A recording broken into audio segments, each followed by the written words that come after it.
We begin our story with the shot of a book, which seems to be used as a record of sorts.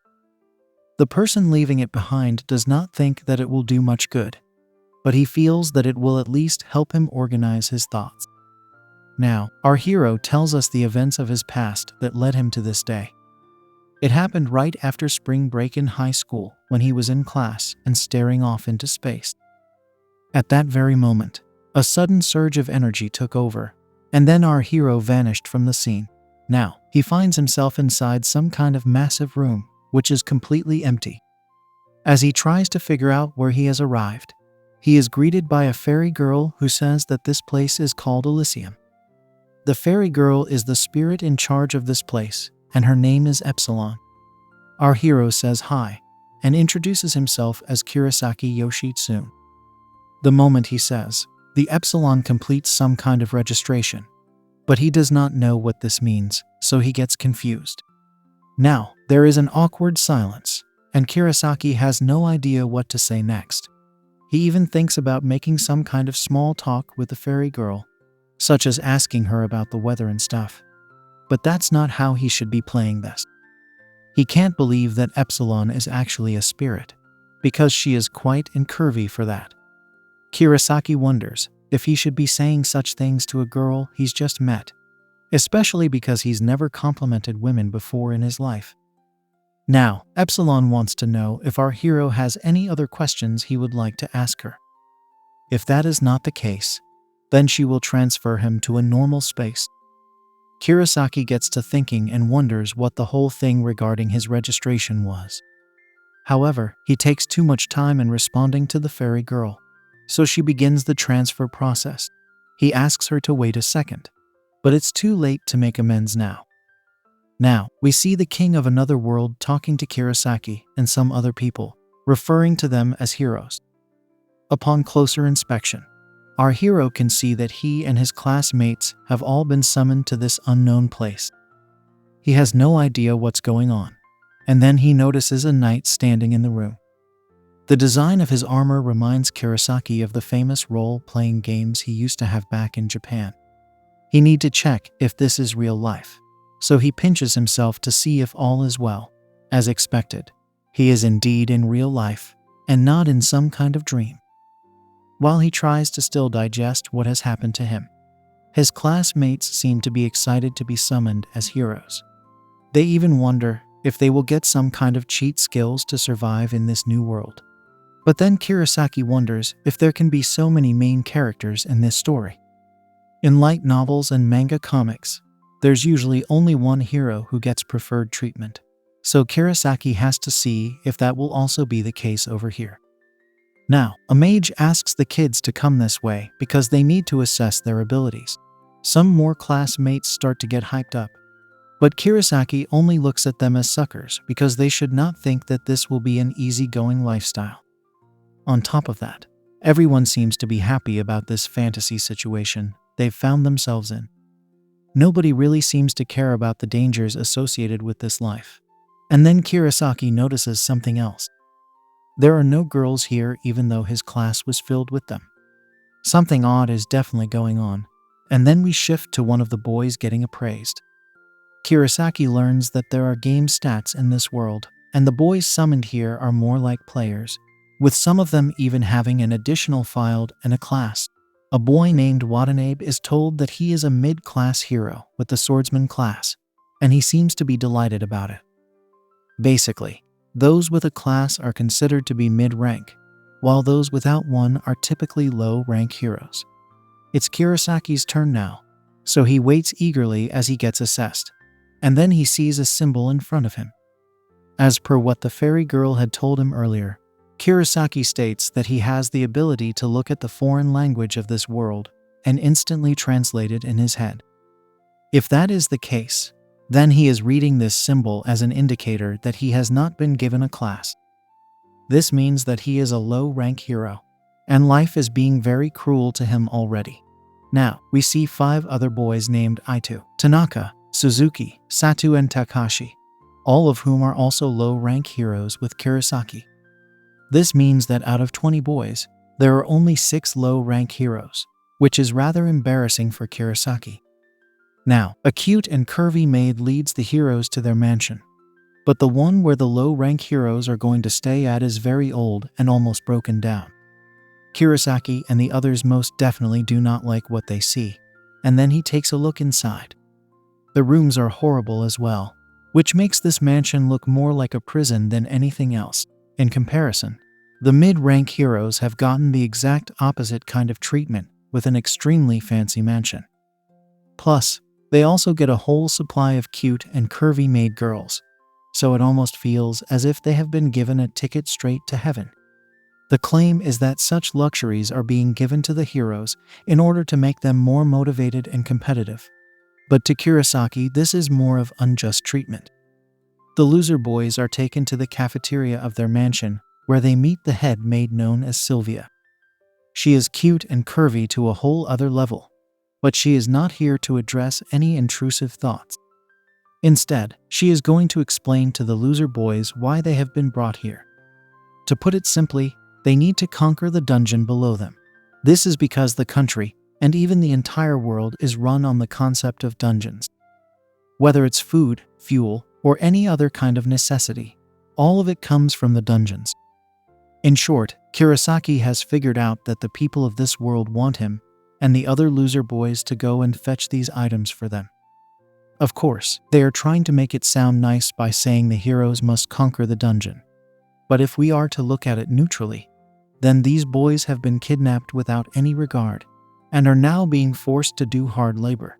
What's worse is that Kurosaki has heard that there is no way for him to go back to his original world. So he is stuck here forever. At least he is getting paid for this. Otherwise, the kingdom would have had to face an intense rebellion. Sylvia continues to explain how as the loser boys pass through the dungeon, they will gain points which can be exchanged for various items and services. The items may include strong weapons, armor, useful tools, or even an improvement in the food being served to them at their mansion. Of course, there is an even bigger prize in store for the loser boys. So Sylvia claps her hands and brings in a whole gang of cute and curvy maid girls. Sylvia explains that the big bumper prize is a personal and pure maid girl with whom these loser boys can do whatever they want. Kurosaki has realized that this is the biggest prize that is being used to tempt the loser boys. Even though he knows these maids are being used as bait, there's no denying the fact that he and the other boys are in puberty right now. This means that they have way too many intrusive thoughts going on inside their heads, which led to all of them saying yes to the mission without even batting an eye. Kurosaki admits that he has been considerably enticed due to the maid girls on offer. But that does not change the fact that the dungeon is going to be a dangerous mission for him and the other loser boys. As he lies down on his bed and considers everything that has happened, he states that he does not know how to fight at all. Sure, he wants a personal maid girl, but he will need to survive the dungeon in order for that to happen. Suddenly, he hears knocking on his door and wonders who it could be. He asks the person to come in, and it happens to be a cute and curvy maid girl named Anissa. She says that she has come here to take care of Kurosaki, which can only mean one thing to our hero. He realizes that the people of the kingdom want an answer from him and the other loser boys as soon as possible, and this would be the best way to do it. He knows this is trap, but since he has never been touched by a woman before, he lacks the power to block his intrusive thoughts. What follows is an intense and shady session with the maid girl, and then our hero learns that since the men of this world are not fertile enough, these girls come to work as maids to gain the seeds of the heroes being summoned here. This means he can do as much as he wants to these maid girls, and a week passes by like this. For what it's worth, Kurosaki and the other loser boys make sure not to skip out on training. The food isn't that bad either, so this is more of a comfortable life.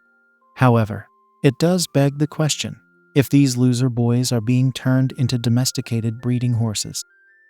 This also explains why only the boys were summoned to this world and not the girls. Of course, they have also been busy getting freaky with the maid girls, and our hero is no exception to that. He gives the example of a maid girl named Rinny, who is a low-rank maid assigned to the low-rank heroes. They can do whatever they want to her, wherever they want, and as many times as they want. These things are obviously amazing to Kurosaki. But then he remembers that Rini and Anissa are both of the same rank. He starts to have fantasies about her while he is with Rini, and she is able to understand this instantly. Kurosaki worries that he has messed up here, but she says that it's fine because Anissa is cute. Rini then points out that Anissa also seems to like Kurosaki, so he should snatch her up before someone else does it. In addition to this, the compatibility with a maid girl increases when you engage in more intrusive thoughts with her, which means that Kurosaki will have a better chance of getting Anissa pregnant if he makes her his exclusive maid. The only way to do this is to go to the dungeon, so Kurosaki decides it's time to step up. The days of training have finally ended, and today, the loser boys will be stepping into the dungeon for the first time. They are to step on some podiums after which flashes of light is to consume them as part of some teleportation magic. Kurosaki takes a look at his supplies and can see that they are meant only for low-class heroes. Some of the mid-rank heroes even make fun of him for roaming around with a stick and a wooden shield. They call him lame and state that his weapons are a perfect match for him since he does not have a class. All of this is just idle talk, and our hero tries his best not to let the words of others affect him. He takes a few steps ahead and then enters the portal. Kurosaki states that at first, he was really suspicious about everything, especially because he was taking the whole thing casually. However, now that he has a goal in mind, he is going to become a lot more serious about his mission. The goal is, of course, to make Anissa his exclusive maid, and he is going to earn so many points that he will be able to free her from her low-rank status. He clearly likes her, and if it so happens that she also likes him, then he is going to make sure that no other boy can have her. Now, Kurosaki takes a deep breath in and out, after which he sets out on his mission. It only takes a second for him to get teleported to the dungeon, and he is already getting an ominous vibe from the place. Kurosaki checks out the walls and learns that they are made of real stone. From the looks of it, it's almost as if he is in an actual role-playing game. The suspicious thing, though, is that it's just our hero over here, and none of the other boys have come to this area. This could mean that each of the loser boys have been teleported to different sections inside the dungeon. Kurosaki feels like this is becoming a bit too familiar to the games he used to play back in Japan, and he wonders if he is in some kind of tutorial. The moment he says this, he hears a voice asking him if he would like to begin his tutorial. Now, our hero thinks back to the fairy girl Epsilon, who instantly comes back to him and offers a brief history about the planet of Elysium. Basically, the civilization that controlled this world was far more advanced than the humans of Earth. But around 500 years ago, the entire civilization came crumbling down as it fought its last ever war. As expected, this ended in a global catastrophe, and Epsilon's word is as good as gold because she is the information terminal of this world. Of course, Kurosaki asks her how the existing people of this world have come to be if everyone else lost their lives to war. That's when the fairy girl explains that Elysium is not the name of this planet, but rather of a leisure facility which has been styled after a fantasy dungeon. This means that our hero has been summoned to a facility inside another world, and not the main world in itself. It turns out that some people had fled to this facility during the war so that they could enjoy themselves one last time. However, they were also able to use this dungeon to survive back then and even now. So, for 500 years, the survivors of war have been living inside this dungeon dome and are under the rule of a monarchy. All of this does sound interesting to Kurosaki, especially because of how society has still been able to function for so long over here. However, he is a bit doubtful as to whether this place was actually made for entertainment purposes. After all, it seems to have a lot of resources and facilities, so maybe it's more than a standard theme park. Epsilon explains to him that Elysium was built with the best technology the world had to offer in order to provide the best customer satisfaction. She also states that the system uses some kind of perpetual energy generator, which is why the power never seems to run out over here. the fairy girl looks like she is going to go off on some kind of lecture. So Kurosaki stops her before she can move any further. Epsilon wants to know if our hero has any other questions for her. So he brings up the point about summoning people from another world. The fairy girl states that heroes are summoned from the nearest parallel world in order to challenge their dungeons. At present, there is a setting called Endless, which is in the process of being executed. What's more is that heroes are considered to be dispensable because the system had never even considered repatriation after the summoning process. Kurosaki does not like the fact that a cute fairy girl, such as Epsilon, is saying such savage and shady things, especially when it heavily implies that heroes are simply being kidnapped and used as pawns in the games of some people inside a dome. Kurosaki asks this question to Epsilon, but she is unable to provide an answer to it. This is indeed a horrible system that even the Romans and their Colosseum would find a bit over the top. Anyway, since he can't help the new life he has been forced into, our hero goes about his business inside the dungeon. He comes across a slime monster and defeats it with ease since it is a weak beast. He was able to do this with his fists, and then Epsilon tells him that he has reached level 2 as a player. Kurosaki reveals that he managed to achieve this after defeating around 30 slime monsters, so it really is a lot of work. He makes sure to pick up the drop item, which is an energy gem, and then he comments that these slimes are so weak that defeating them feels like a day job. Suddenly, he comes across a treasure chest, and the fairy girl congratulates him because finding such an item on the very first floor of the dungeon is considered to be extremely rare. Kurosaki goes on to open the treasure chest, and he is blessed with an additional item. It looks like some kind of sword. But then Epsilon tells Kurosaki to proceed with caution because the treasure chests could also be traps.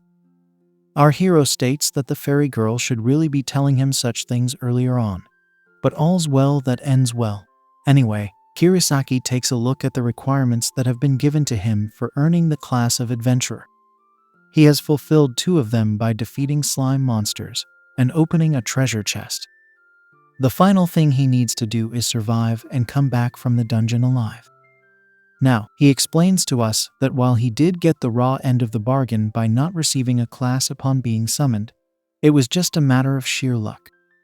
There happen to be some types of classes that can be learned when a hero fulfills all the right criteria, just like Kurosaki did now. Kurosaki also tells us that he did not want to take the risk of random learning, so he settled on gaining a safer class, which is that of an adventurer.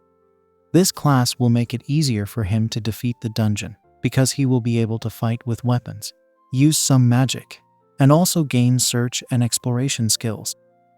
This is great for him since he is an introvert. But the problem is that adventurers are jacks of all trades and masters of none. This means that they are no match for a person who specializes in one particular field. Despite such a restriction, it does not matter to Kurosaki because he was never going to devote everything he had into clearing the dungeon. His current objective is just to make Anissa his exclusive maid, and if things go well enough, he would like to make her his maid wife as well. Now, our hero wonders how he is going to get back to the dome, so Epsilon explains that she can do it for him as long as he is not in combat or affected by any special statuses. It's super convenient for him, so he tells the fairy girl to do it this very moment. Soon enough, Kurosaki is back to the dome, and he heads to his mansion with Epsilon. It's night time, and the fairy girl asks our hero if he would like to become an adventurer class now. He says yes, and the request is completed in an instant. He does not feel any kind of change yet, but figures that he will only be able to see the difference tomorrow in the dungeon. There is one problem though, which is that his elephant is awakening his trunk a lot more than usual. Kurosaki really wants to get with a girl this very moment, and his intrusive thoughts seem to be working on overdrive. He hears some knocking on the door, so he goes to open it and finds both Anissa as well as Rinny outside. The maid girls both look frightened for some reason, but Kurosaki wants to know why they are here. Rinny and Anissa express relief over seeing him back, so he wonders if people had thought he lost his life because he came back so late. Rini says that if Kurosaki were to come back late, then he should at least inform her and Anissa once he's back. By not doing so, he will make them both worry about him, especially Anissa. Both the girls seem to be a bit embarrassed because they have exposed their feelings towards Kurosaki. But he could not care less about such things because his elephant is still raging. He grabs both his maid girls and brings them into his room, after which he locks the door to make sure nobody interrupts them during their shady activities. What follows is a rather intense session that allows Kurosaki to unleash the wrath of his elephant and his trunk. He wakes up the next morning to the sounds of sparrows chirping, but there seems to be some kind of problem. Despite going at it for so long the entire night, his elephant still seems to have water in the trunk. It's quite weird because even young teenagers don't carry this kind of excitement with them. Epsilon shows up to explain that this is a side effect of his level increasing. The fairy girl says that since Kurosaki has grown in terms of physical and spiritual strength, even his natural impulses have grown to a temporary level. She then asks our hero if he would like to use any suppression countermeasures, but he says no to them. Epsilon states that Kurosaki will need to be careful about this, because it could trigger a berserk mentality in him, which means that he will be in a perpetual state of intrusive thoughts. Our hero could also suffer from extreme aggression, so he will need to exercise caution moving forward. Now, we learn that Kurosaki is with another girl named Alice who can't see Epsilon, so he tells her to ignore his words and continue with their dirty business. After a heavy session with her, we move down to the cafeteria where everyone is having their food. Some of the boys are discussing how slimes are super weak and can be taken down with just one punch. Keeping this in mind, it feels as if the dungeon is like some kind of cakewalk. Of course, Kurosaki thinks that these boys are just getting carried away with the momentum of their new lives.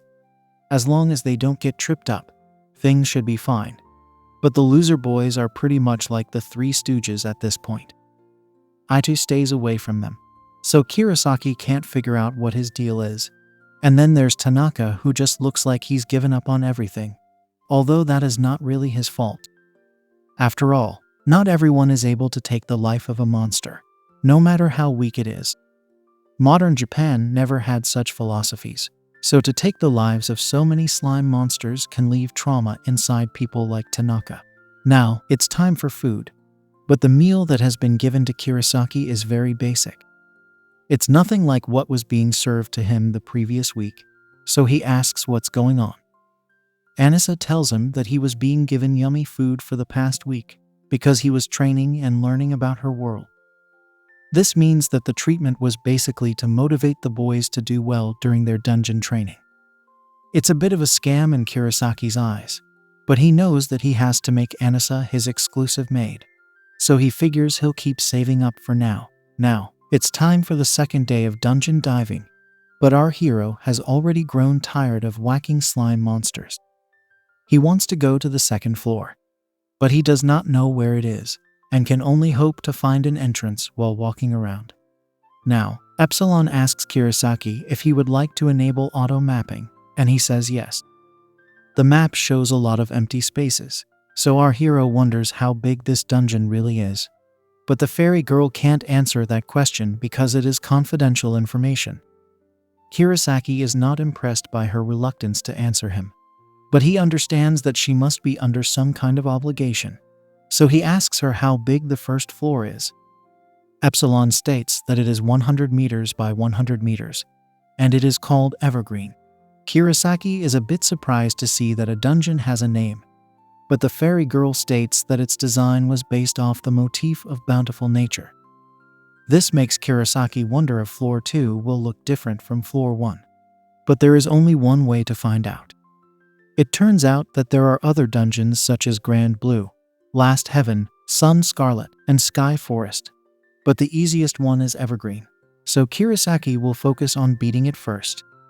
With that, our hero locates an upward passage to the second floor and bounces his way up a level.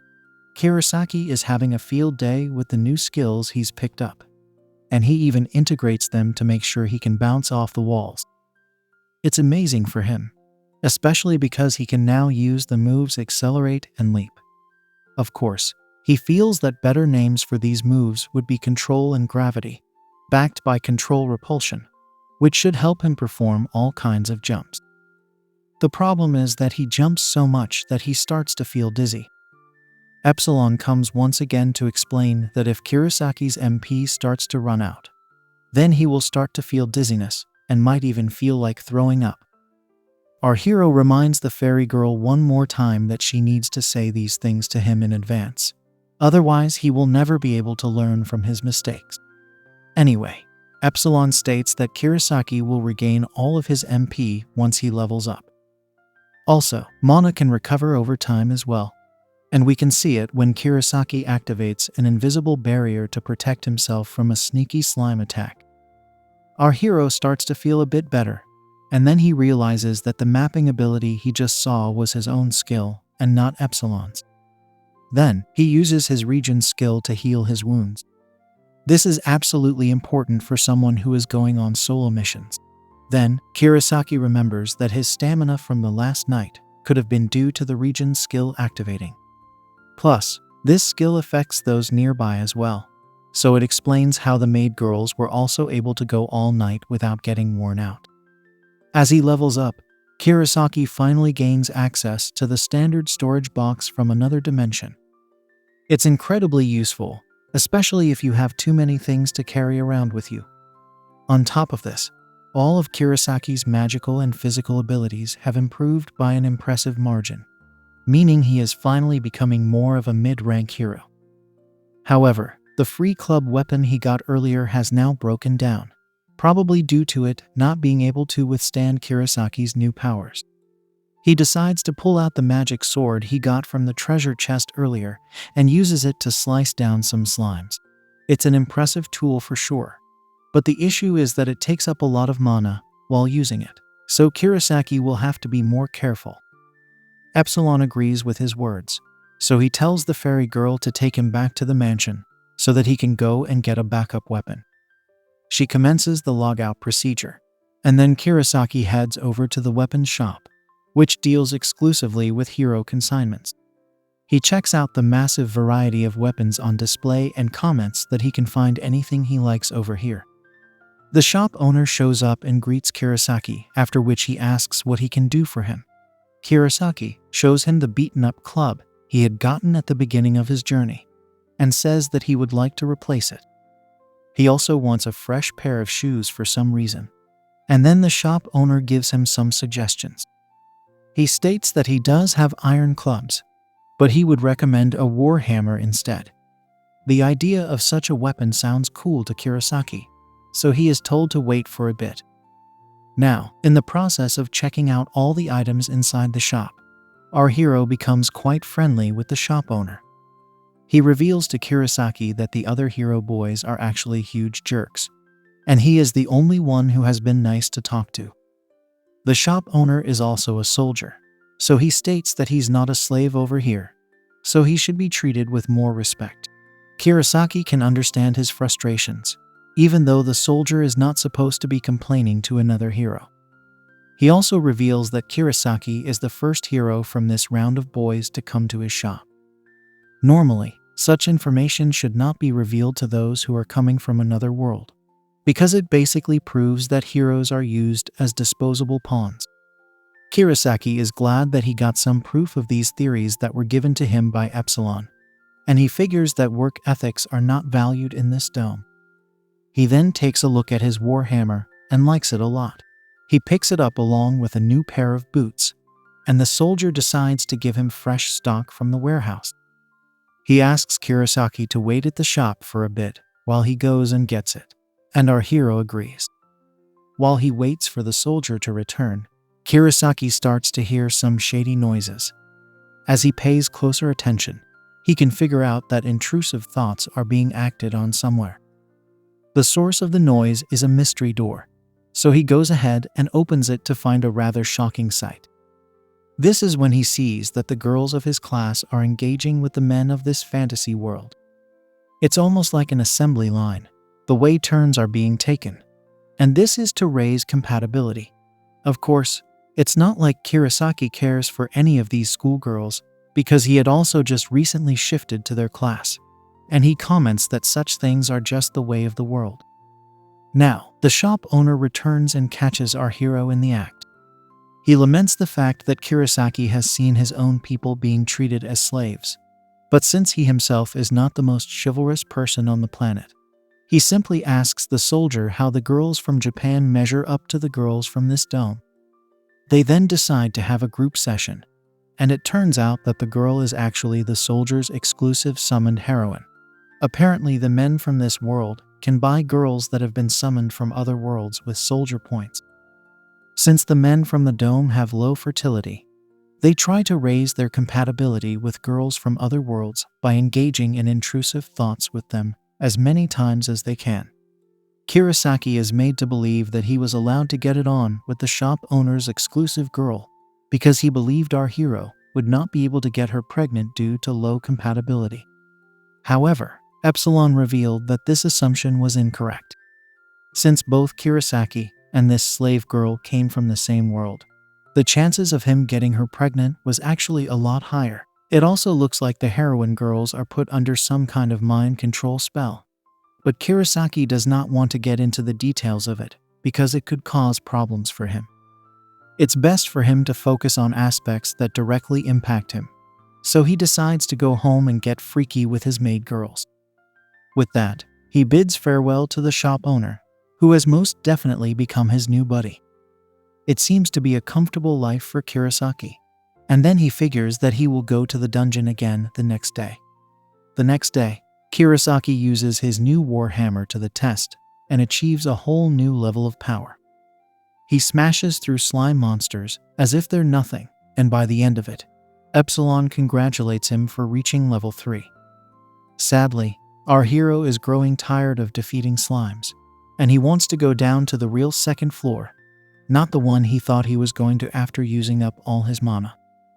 At the same time, he worries that the monsters he runs into over there might be too tough for him to defeat. The fairy girl tells him that the monsters on the second floor are all at level 2, which means that they will have all the baseline stats of a player at level 2. Since our hero is at level 3, he can go ahead and give it a shot. With that, Kurosaki finally enters the second floor of the dungeon, and it looks like an open space. He is a bit confused as he can also see a clear open sky, so he asks if this is some kind of display on a screen.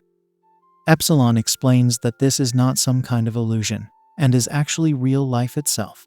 Starting with the second floor, all the areas will be public, so Kurosaki will need to be a lot more careful moving forward. He asks if this also means that he will be running into other heroes as well, which implies that it's possible for players to end each other in the process. Of course, it's not like Kurosaki wants to do such a thing himself, but he does have to keep such things in mind if he is to survive the dungeon. Now, he can see something charging at him, and it looks like a deadly monster. It's Kurosaki's first experience with a second-floor monster, so he gets ready to tackle it with all he's got. The beast is shown to be an overgrown chicken, and it looks quite dangerous, but all it takes is one smack from Kurosaki's war hammer, and the beast is taken down with ease. What's even better is the fact that upon getting ended, the monster instantly turns into meat. Seeing this makes Kurosaki realize why the dungeon is considered to be the lifeline of the Dome people. Epsilon shows up and explains that the second floor is filled with all kinds of monsters that can be used for their meat. Since he does not need to skin these beasts, Kurosaki simply adds the meat to his storage box. This floor is also filled with pigs, sheep, and cows, so there is a lot of meat on offer here. These monsters are not very strong, and they drop more energy gems than the slimes, so it motivates Kurosaki to grind harder than ever. Now, we move back to the mansion, and this time, we are looking at the one for the mid-rank heroes. We see a couple of boys talking about their friends Yamamoto and Nakamura who have said that they will not be joining them today. The reason for this is that they want to stay back and act on their intrusive thoughts with their maid girls. We learn that these boys are Kobayashi, who is a mage, and Katu, who is a priest. They argue about the need to do shady things with maid girls all the time, even though Katu does admit that it's an amazing feeling. The boys discuss how even in this mid-hero gang, there are sides being formed, with one side being the proactive group, which wants to clear the dungeon, and the other side being the good times group, which could not care less about what happens in the dungeon. Kobayashi seems to have a suspicion about the hero system because something is off about it. Katu asks what he means by this, but the mage boy is not able to explain it properly to him. It's like the heroes are misunderstanding something about their situation, or even being misled by the people of this dome. Katu thinks that Kobayashi is heading toward the conspiracy theory route, but the mage boy says that they should not complain about anything because they are getting food, shelter, and maid girls as well. It's a paradise for them, so there should not be any reason for them to risk their lives in the dungeons every single day. Katu now says that his exclusive maid is actually the daughter of a noble. It seems sincere enough for a noble family to just hand over their daughter this way to a hero in exchange for summoning him over here. However, Kobayashi says that this sounds a bit too convenient for them. After all, the people of this world look they're a bit too used to such things happening over here. But Katu tells the mage boy that he's simply overthinking it. He then says that Kobayashi might be homesick because he is missing his girlfriend. The priest boy says that Kobayashi should just forget about her as she might already be cheating on him. The mage boy calls Katu a jerk for saying that, but Katu doubles down on his words by asking if he would even want to go back to Japan if he had the choice to do so. They can act on their intrusive thoughts with cute and curvy maid girls as many times as they want. But Kobayashi still feels that something is off. Anyway, Katu tells his friend to just focus on positive thoughts and earn as many hero points as they can get. New maids are going to be expensive, so they need to put in their best efforts. However, we learn that Kobayashi's girlfriend has also been summoned here and is being used as a slave girl by the prince. Now, we move back to Kurosaki, who has accumulated over 300 hero points due to his recent exploits on the second floor. It has only been one day of grinding for him, so he is glad he went over to this floor. Our hero's goal has been achieved now, and he can easily make Anissa his exclusive maid. Epsilon also congratulates him for getting what he wanted, although it is a bit anticlimactic. Kurosaki proceeds to ask his shop owner buddy about buying Anissa, so he gets the paperwork done as soon as possible. In a little bit, he will be getting the choker that will prove his ownership of Anissa, along with a ring that is paired to it. Our hero is very happy about this, so he decides to share some of his meat with the soldier buddy. He shows a massive steak and says that it can be shared with the other soldiers as well. The shop owner can't believe that it is of such a high quality and asks if it's okay for him to take it. Kurosaki has no problem with this because there's a lot more where that came from. The soldier buddy is extremely grateful to Kurosaki for doing this. And then he says that since Kurosaki will have to wait till the collar is ready, he won't have much to do. In that case, he asks him if he would like to go a couple of rounds with his slave girl, to which Kurosaki says yes without any hesitation. The soldiers enjoy the meat that has been given to them, but they feel like it's lame for them to get all this food without having to give anything in return for it. They eventually decide that the gift of meat should be repaid in kind. Once he's done with the shop owner's maid, Kurosaki is offered one of his classmates to keep as his personal slave. Her name is Shinano, and she is not popular with the soldiers because her soft pillows are not fluffy enough for them. Kurosaki does think it's a bit odd for him to get hold of a slave girl just in exchange for some meat, but he gives Shinano a trial run with everyone watching around him. Things work out, so Kurosaki becomes Shinano's new owner, but she does not talk at all, almost as if her intelligence level has been lowered. It leads Kurosaki to believe that she is being suppressed or brainwashed, but it's not like he can do anything about it, so he decides to take her back home with him. Here, he happily introduces Shinano to Sylvia, but she does not seem to be very thrilled to have her in the mansion. Kurosaki wants to know what's the issue with this, So the head maid says that a heroine has never been brought to this mansion before. Our hero asks her if she can do something about it, but she says that it's not really within her authority to do something like this. Of course, Kurosaki will not take no for an answer, so he makes an intimidating pose in front of Sylvia. She is left with no choice, so she does as our hero says, but only in exchange for some extremely shady sessions. Kurosaki eventually finds out that maids who reach the age of 30 without a master are driven out of the castle, so Sylvia was starting to get worried. Luckily for her, Kurosaki wanted to make her a maid wife right from the start, because he can't say no to a curvy body like hers. After tons of intrusive thoughts and shady activities, Sylvia gets to work and turns Shinano into a maid at the mansion. Kurosaki watches on as Sylvia explains to Shinano how to wash the dishes and her master's clothes, and it leads him to understand that Shinano can still follow orders, even though her mind has been wiped out. In that case, he can safely leave her to Sylvia and hope that Shinano ends up enjoying her life as his maid slave. Of course, there is something more important for Kurosaki to take care of, so he heads towards Anissa and tells her that he has something to show her. It's the slave choker along with the master ring, and it puts an expression of shock into Anissa's eyes. She asks Kurosaki if it's to make a maid girl his exclusive slave, but the look on her face worries our hero. He asks Anissa if she did not want to become his exclusive maid, and then it hits her that Kurosaki has his eyes on her. She confirms this with her master, and he says that is the obvious thing for him to do. This makes Anissa so happy that she has tears in her eyes now. As a matter of fact, the other maid girls also gather around her and congratulate her for becoming an exclusive maid. Kurosaki holds Anissa close to him and says that she only belongs to him now. She says yes without a doubt to her new master, and the other maid girls just stand there and watch. Sylvia is quite jealous of the couple, and so is Rinny.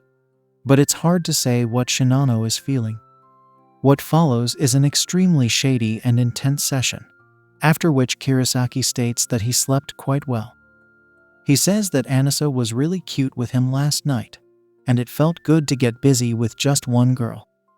Harems are good, but sometimes you need to have an intimate moment as well. He then notices Anissa in her maid outfit cleaning the mansion, so he asks her why she is working. Since he has claimed her, she does not need to work as a maid anymore. She reveals that she does not hate doing maid chores, and since Kurosaki will be out in the dungeon the whole day, she will not have anything to do either. This way, she will keep herself occupied, so she asks her master if this is fine with him.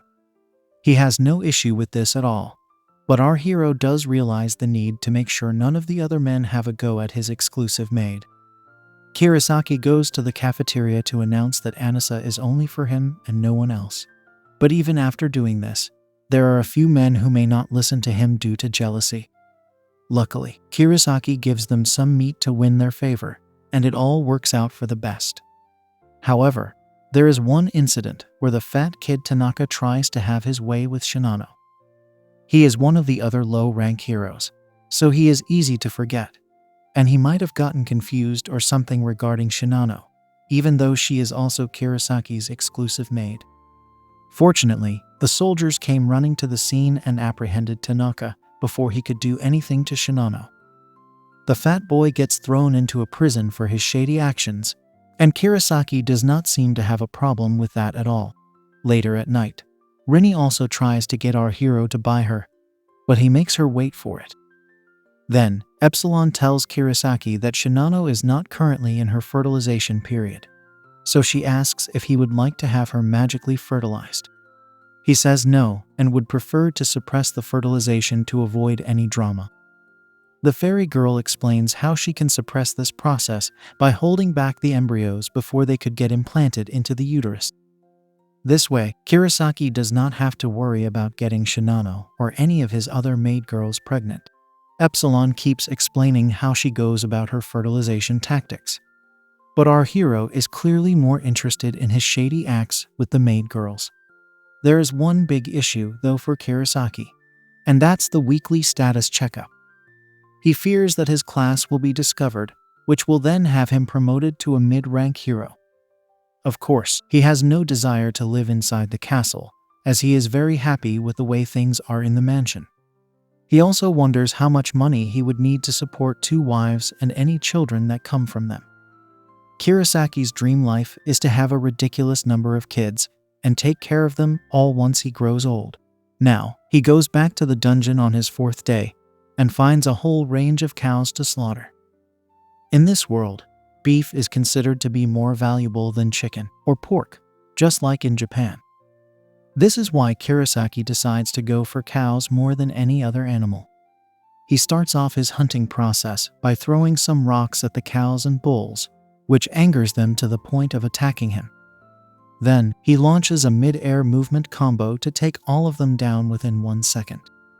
He finishes the job with a slash attack, and this is all it takes to finish off the monsters and turn them into ready meat. Kirasaki admits that even though these cows and bulls are not that strong, they can still be dangerous if they are in groups. Of course, it won't be a problem for him if he is just careful and keeps his guard up. Epsilon shows up yet again and congratulates Kirasaki for growing to level 4 and learning the skill Adapt.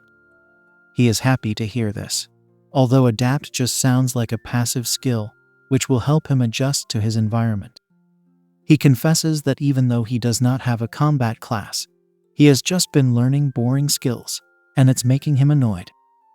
Now, Kirasaki comes across his second treasure chest and decides to analyze it first with his skill. After all, Epsilon did say that such chests could be trapped. Luckily for him, there is no trap in this treasure chest, and he gets a pair of jumping boots. He decides to try them on and give these boots a test run, after which we see him taking off almost as if he is about to fly. Our hero can jump a lot higher now thanks to these boots, and he wonders what would happen if he were to use a skill at the same time. Kirasaki gives it a go, but it leads to a rather excessive display of power, and he ends up crashing down. His acceleration has also increased by a lot thanks to the boots, and now he is on the floor with a pair of broken legs. It's actually quite funny to Kirasaki, because he had never faced such injuries, even when he was dealing with monsters. As a matter of fact, his greatest form of damage has come at his own hands, and it makes for an ironic situation. Having said that, it's not like Kirasaki can avoid using such amazing boots, because mobility is his trump card. Not only will the boots stabilize Kirasaki's air combos, they will also help him run away from any monsters that may seem like they're too deadly to fight. He knows that he can't just pass away and leave his maid girls alone, so at least Kirasaki looks out for his slaves. Now, one morning at the cafeteria, we learn that the low-rank hero Isekai'd was making Alice his exclusive maid. Our hero has already engaged in shady acts with her, so it does not make a difference to him, and he claps for Isekai'd with all his maid girls. Seeing Kirasaki with 4 other cute and curvy maids does seem to irk Isekai'd, and it's clear that he does not like him. Of course, our hero seems to be familiar with this because it stems from an introverted nature. Either way, he only wishes happiness upon both Isekai'd and Alice for their future.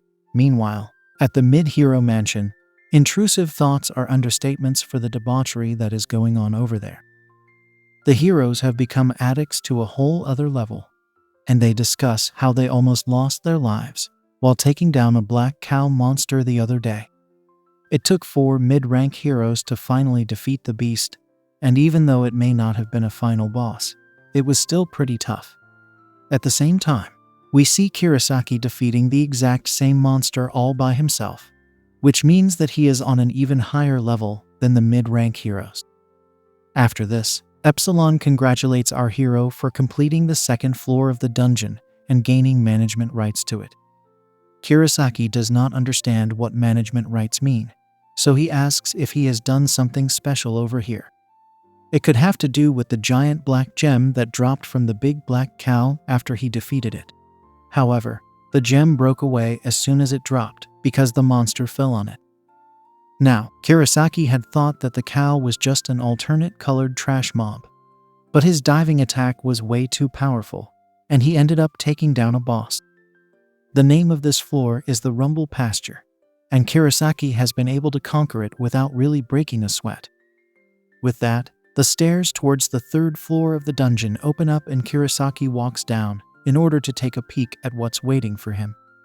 He knows that he can use his magic sword more often now that he is at a higher level, so it should be fine for him. That's when he sees that the third floor is filled with giant carrot monsters. He is not allowed to rest, even for a second, as a scary scarecrow attacks him with all its might. It's a strong fighter, which makes our hero admit that the levels of these monsters grow a lot, especially when you move from floor to floor. The battle against this scary scarecrow goes from bad to worse as it starts spinning around in circles aggressively. It's almost as if it's some kind of cyclone, but Kurosaki is not one to back down from a challenge, so he charges up and then comes crashing down on his opponent. He proceeds to unleash a finisher move on the scary scarecrow, and is able to follow it up with a series of slash attacks. However, he has been fooled by the monster as it is still alive and well. The scary scarecrow then pierces Kurosaki through his torso, and things are not looking good for him at all. Now, the monster prepares its own finisher move, which is a giant drill attack.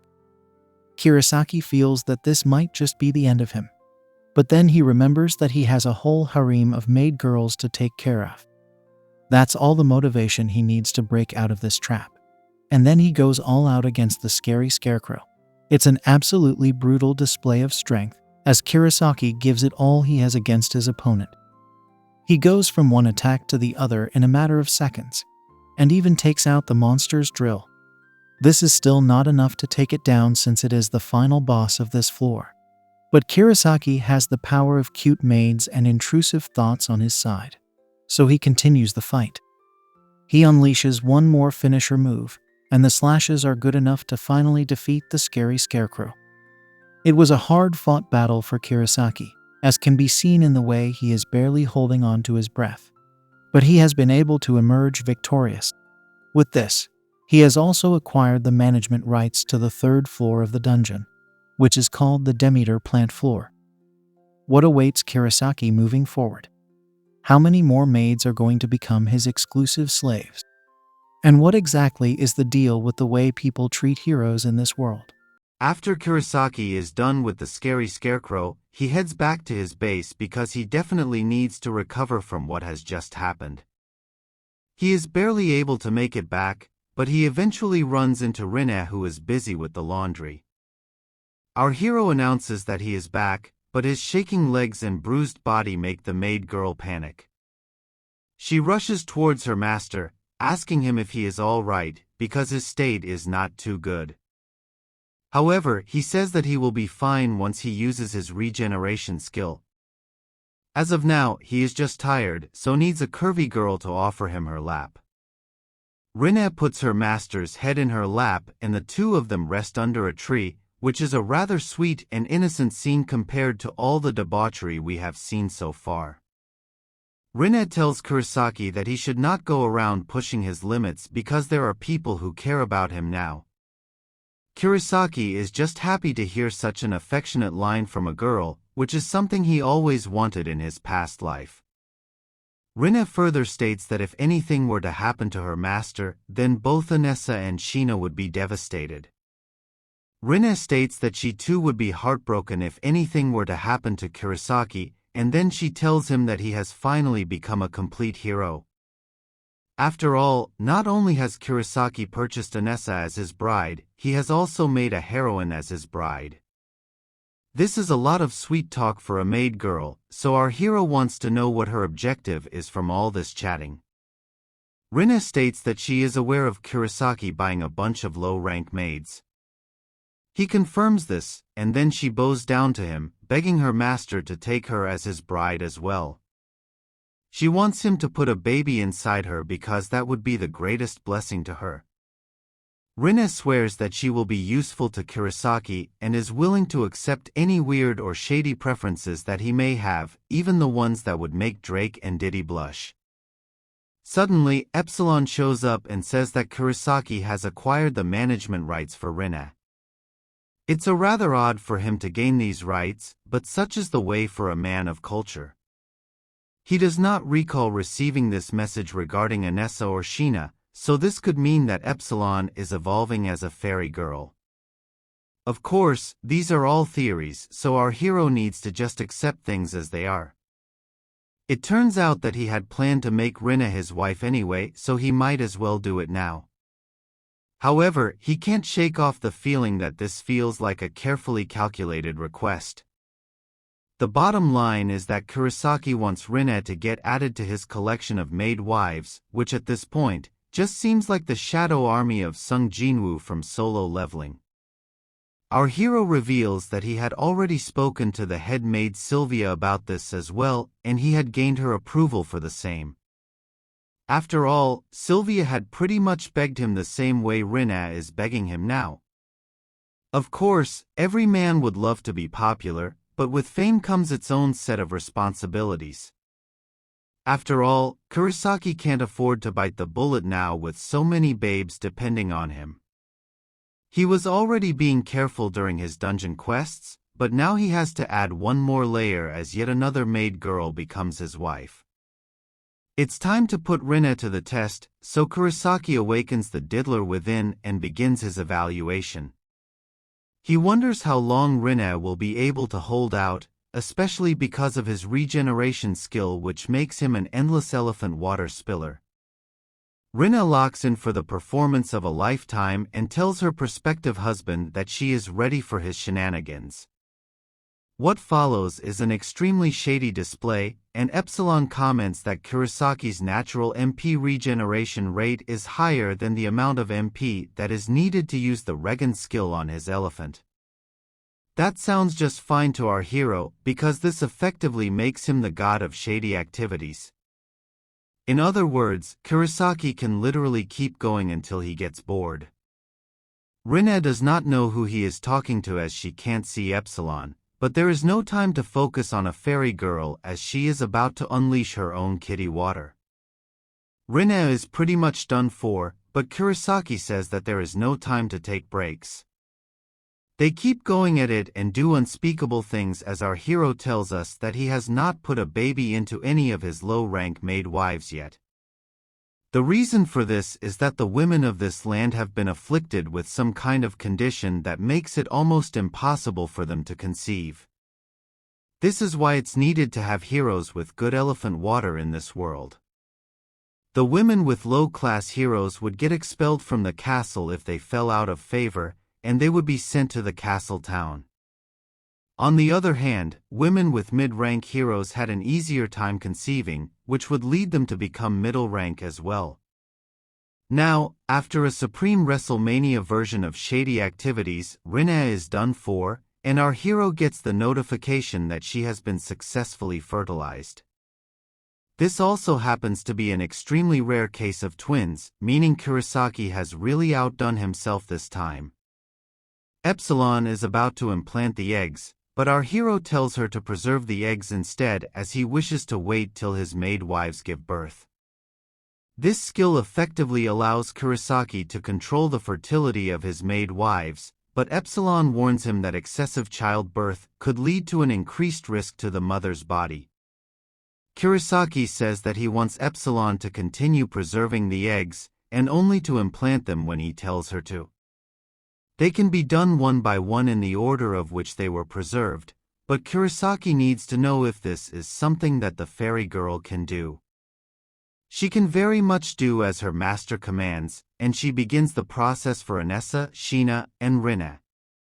Master management rights for the head maid Sylvia have also been acquired, but Kurosaki's physical compatibility with her is only at 50%. He still decides to go ahead with it, and Epsilon follows his instructions. Now that all the configuration is over, our hero decides to continue his fun time with Rinna.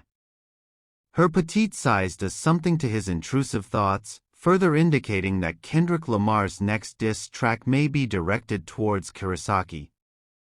Now, our hero takes Rinna with him to get all the paperwork done so that she becomes exclusive to him. However, she is not capable of standing on her own, so he decides to carry her in his arms. This would have been extremely romantic had it not been for everything else in the story being so twisted and messed up. This entire time, Rinna's face was dyed red all the way down to the base of her neck.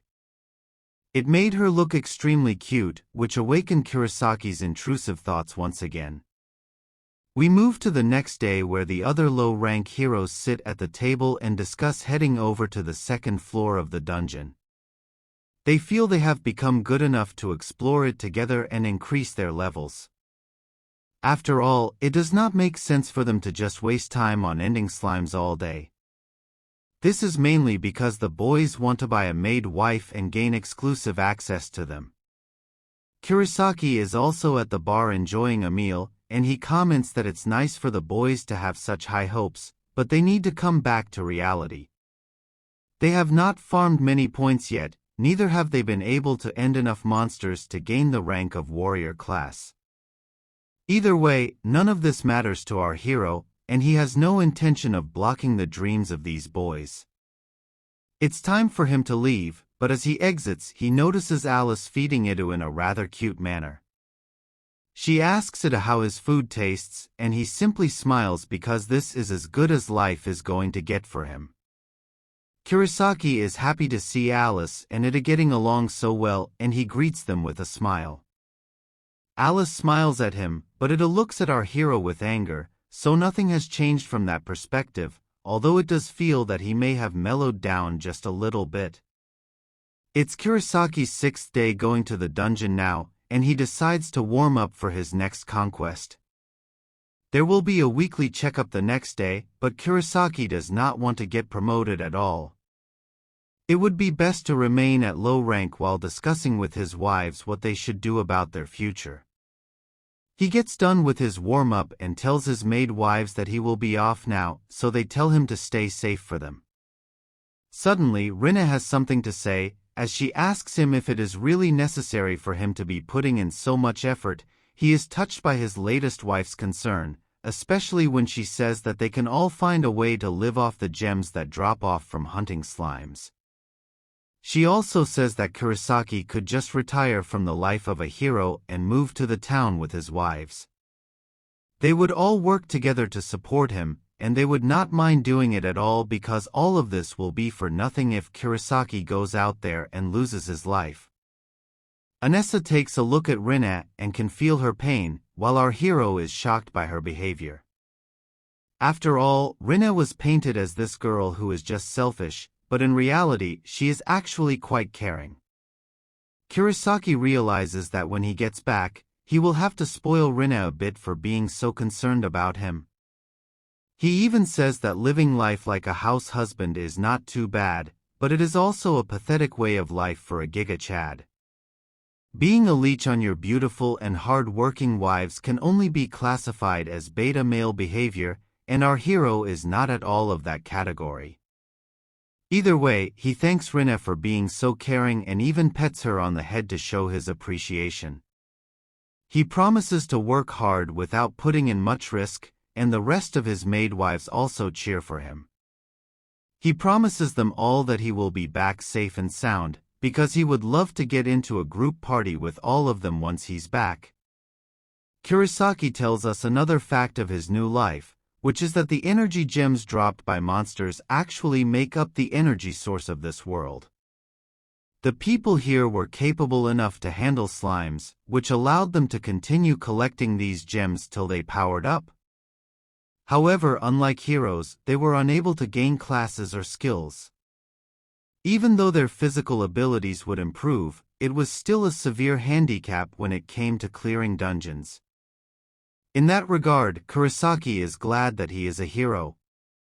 Meanwhile, we move to the walled kingdom of Elysium, which is in the middle of the Desert of Death.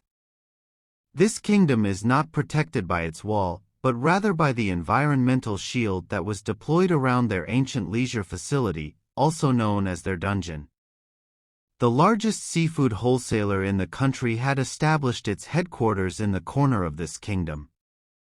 As one would expect, the owner of this company sourced his products rather questionably. We move to this man now as he asks his butler for an update on a girl who has been summoned to the royal castle. The butler says that it's only been a few days since she had gone there, but the man angrily throws his glass. The Lord simply wishes to know if the girl has garnered the affection of a hero. The butler says there should be no doubts about such a thing because the young lady could possibly attract the attention of a high-rank hero.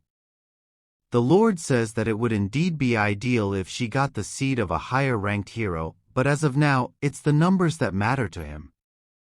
In order to obtain these numbers, the girl must make sure that she as soon as possible. After all, the rights to this company need to be passed on to a rightful heir, which means that the Lord has basically sent his own daughter to the shady heroes. He is basically Baka but without the weird case because of the flawed justice system of this world. The reason this lord is so desperate for a rightful heir is because he needs to maintain the rights to the business if he wishes to enter the Grand Blue Dungeon. Frustrated, the lord tells his butler to get going because his business cannot remain shut forever. He then laments that he would not have had to deal with these rights issues if he had simply gotten a son instead of a daughter.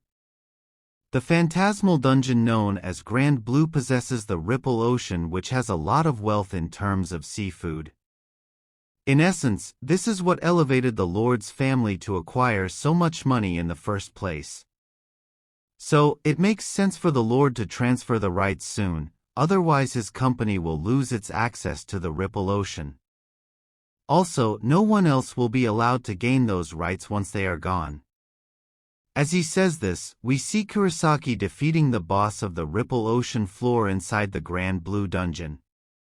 He gains the management rights to this place now, which means that his life is going to become a whole lot more interesting. Our hero Kurosaki decides to catch us up from where we last saw him on Comic Guzzlers. Since he was done with the Evergreen Dungeon, he wanted to try out some other training grounds, and the Grand Blue Dungeon proved to be the perfect spot. He states that he was definitely shocked when he saw the second floor of the Evergreen Dungeon, but this was on a whole other level. He could even see the little island in which he came, so looping back was not an issue. Thanks to Kurosaki's adapt skill, he could also breathe easily underwater, which meant he didn't have to worry about oxygen either. What he did have to worry about, though, was combat. We see some fish monsters charging at Kurosaki, and he complains about the fact that he can't freely swing his sword, unless it's a part of some skill. Having a harpoon or something would have definitely helped him, but there's no time to be considering such options. So he simply flew up into the air and decided to check the dungeon for more items. Suddenly, a giant marlin monster jumped out of the water to attack him, but this was actually our hero's specialty, so taking it down was child's play for him. This monster ended up dropping a black gem, after which Kurosaki's fairy girl Epsilon showed up with another announcement. It had to do with the management rights of the dungeon, but Kurosaki is not too familiar with such terms. Either way, he decided not to worry about it and went back home to all his slave girls. We're back to the present now, as everyone is glad to see their master return to them. The girls take a look at the fish he's got with him, and then Kurosaki asks them if they know how to cook it. The girls look at the fish as if it's some kind of alien, and say that they don't really know how to prepare such a big creature when it's in its whole form. Our hero is a bit surprised that his maids don't know how to cook seafood, but they explain that fish is a high-ranking ingredient, which is why it is not available in the cafeterias of the low-rank hero mansions. This actually makes sense because Kurosaki does not remember having fish ever since he was summoned to this world. Some of the slave girls state that they have had fish before, but it was not fresh, so it did not taste very good either. There's also the case of having leftover fish that was dried, but in such cases, even jerky would taste better. Since this is the first time the girls have seen a fish this big and colorful, Kurosaki is pushed to make them taste good seafood. He takes the giant fish and thinks back to the cooking techniques of Japan. He has heard about the three-piece fillet technique, but he does not know how to do it. Kurosaki wonders if he should just slice up the fish and hope for the best. But then one of his slave girls tugs at his shirt. It turns out to be Shinana, who is keen to slice up the fish with a blade in her hand. She does an excellent job, and this is also the first time we see her taking the lead on something. Her master and the other slave girls are amazed by her skills, so they clap for her to show their appreciation. Rinne and the others ask Shinana to teach them her cooking skills, and this leads Kurosaki to figure that she must have helped her parents in the kitchen back in Japan. Now, it's time to have some fish, and the meat is prepared nicely for a proper dinner. The girls have a bite and are simply taken aback by how tasty it is. Anessa can't believe that something like fish can actually be so tasty, and Sylvia admits that it is nothing like the fish she had before. Rinne also states that she might just like this meat more than any other form like chicken or beef. Shinana also seems to show her approval, although she is still not able to speak out loud. All this happiness reminds our hero of something, so we are taken to another flashback. Here, Kurosaki goes to the hero shop to present the fish he caught, and he surprises the shop owner with the size and freshness of it. He is in total shock, so he asks Kurosaki if he is actually a high-rank hero for being able to get such a product. After all, it's super expensive, but Kurosaki casually brushes it off by saying he just happened to get his hands on the fish. The shop owner figures he should not be asking too many questions, so he hopes Kurosaki will share this fish with everyone. He then asks our hero if he would like to join in on the shady activities for today, and the evil smile on his face suggests the only answer is yes. As the men partake in unspeakable acts with other maid girls, we see another girl showing up to the shop. She wants to check up on an item she had requested for before, but she does not see anyone at the desk. The maid girl does not know what she should do now, but then she notices the giant fish on the table. It is simply not possible for such an item to be present over here, so the maid girl is in total shock. She assesses the fish's skin and realizes from the texture that it has not been preserved at all. As a matter of fact, the fish seems to have been caught very recently, which is surprising to the girl because she is the daughter of the fishing company's heir. If she is here, then there is no way for anyone else to enter the Grand Blue Dungeon. The only other people who can enter this dungeon belong to the royal family, but the maid girl doubts they would allow other soldiers to enter with their permission. After some guesswork, she realizes that someone else must have gained the management rights to the dungeon. This does not make sense because the girl has never heard of anyone defeating the guardian of the Evergreen Dungeon. It's a behemoth who only passes on the management rights to the dungeon once it is defeated for good. It's actually so powerful that the last time it was defeated was 300 years ago. If the behemoth was actually beaten again, then there would have been a lot more fanfare about it. The maid girl realizes that she must tell her family about this, so that they can investigate the matter. Considering what's at stake, the family have no other choice but to deploy an infamous gang to do their bidding. They include 2 curvy babes who are known as the Canine Hunting Squad, or the Hound Witches. Now, we move to the low-rank hero mansion where it's been 14 days since the schoolboys were summoned into this world. We can see 3 low-rank heroes fidgeting around, and Kurosaki laments that they are being way too nervous for the appraisal that is about to happen. Our hero knows that being nervous about something is not going to solve any problems, so he simply waits while the standard checkups get done for the mid-rank heroes. Now, we see an odd device that looks like a modified mirror. It is used to carry out the status appraisal and can also perform changes in class. Of course, this does not matter to Kurosaki because he has Epsilon to change his class for him. Our hero also realizes one more thing, which is that none of the other boys from his squad seem to have a navigation spirit fairy like Epsilon. As a matter of fact, even the mid-rank heroes don't seem to have any fairies by their side, so he wonders if they had skipped their tutorials or something like that. It would not be a good idea for anyone to skip a tutorial, but anyway, our hero is just glad that he has Epsilon to guide and take care of him as he continues with his shady life. Now, Kurosaki takes a look at Itu, who is happily sitting with Alice and does not seem to care at all about the appraisal process. He is very happy with his slave maid, and the happiness on his face almost makes Kurosaki jealous. Now, the door opens and Sylvia comes out to reveal that the appraisal process for the mid-rank heroes is taking a lot more time than expected. This does make the heroes more nervous because of the extra waiting time, but Kurosaki wants to know if there is some kind of trouble.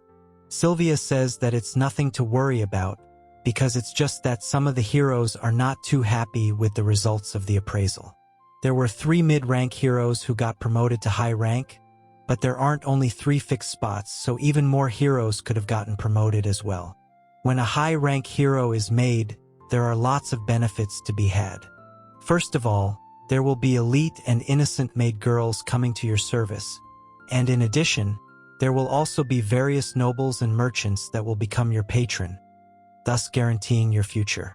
Basically, if you become a high-rank hero, then you're pretty much going to become an elite as well. Kurosaki doesn't understand why a middle-rank hero would be upset over becoming a high rank, but that's none of his concern, so he goes ahead to get assessed. The results show his class level to be 0 and his normal level to be 3, which means that he is still a low-rank hero.